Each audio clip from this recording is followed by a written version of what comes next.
Smartphone জগতে দুই প্রতিদ্বন্দ্বী কোম্পানি স্যামসাং ও অ্যাপল। বিলাসবহুল ফোনের বাজারে বরাবরের মতোই একে অপরের আধিপত্যকে চ্যালেঞ্জ জানিয়েছে এই দুই প্রতিষ্ঠান।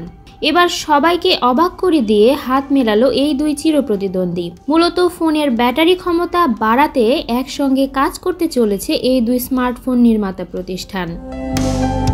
ভারতীয় সংবাদ মাধ্যম ইন্ডিয়া টিভি বলছে, অপো ও রেড ম্যাজিকের মতো চীনের সংস্থাগুলো ইতিমধ্যে 7000 mAh এর ব্যাটারিযুক্ত ফোন এনেছে বাজারে। এখন এই লড়াইয়ে ছাপ ফেলতে দক্ষিণ কোরিয়ার স্মার্টফোন নির্মাতা প্রতিষ্ঠান স্যামসাং ও মার্কিন যুক্তরাষ্ট্রের অ্যাপল একযোগে কাজ করার সিদ্ধান্ত নিয়েছে। স্যামসাং তাদের ফোনের ব্যাটারিতে সিলিকন উপাদান বৃদ্ধি করতে উদ্যোগ নিয়েছে। এজন্য অ্যানোড এবং ক্যাথোড সামগ্রী তৈরি করা হচ্ছে। ব্যাটারিতে একটি সাধারণ সমস্যা হলো ফুলে যাওয়া।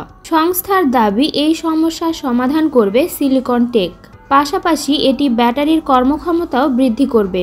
যদিও কবে এই উন্নত ব্যাটারি বিশিষ্ট স্মার্টফোন লঞ্চ হবে তা এখনও অস্পষ্ট।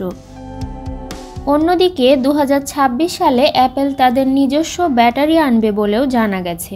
তখন ফ্ল্যাগশিপ স্মার্টফোনগুলোতে আপগ্রেড প্রযুক্তি চালু করতে পারে অ্যাপল। স্যামসাং এবং অ্যাপল একদিকে যখন রিসার্চ ও ডেভেলপমেন্টে মনোনিবেশ করছে, অন্যদিকে চীনের ব্র্যান্ডগুলো ইতিমধ্যেই 7050 mAh উচ্চ ব্যাটারি ক্ষমতা সহ ফোন বাজারে এনে ফেলেছে।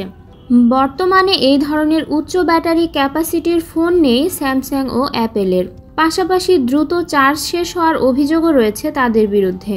এসব প্রতিবন্ধকতা পেরিয়ে উন্নত ব্যাটারি প্রযুক্তির মাধ্যমে গ্রাহকদের অভিজ্ঞতা বৃদ্ধি করার লক্ষ্য নিয়েছে স্যামসাং ও অ্যাপল।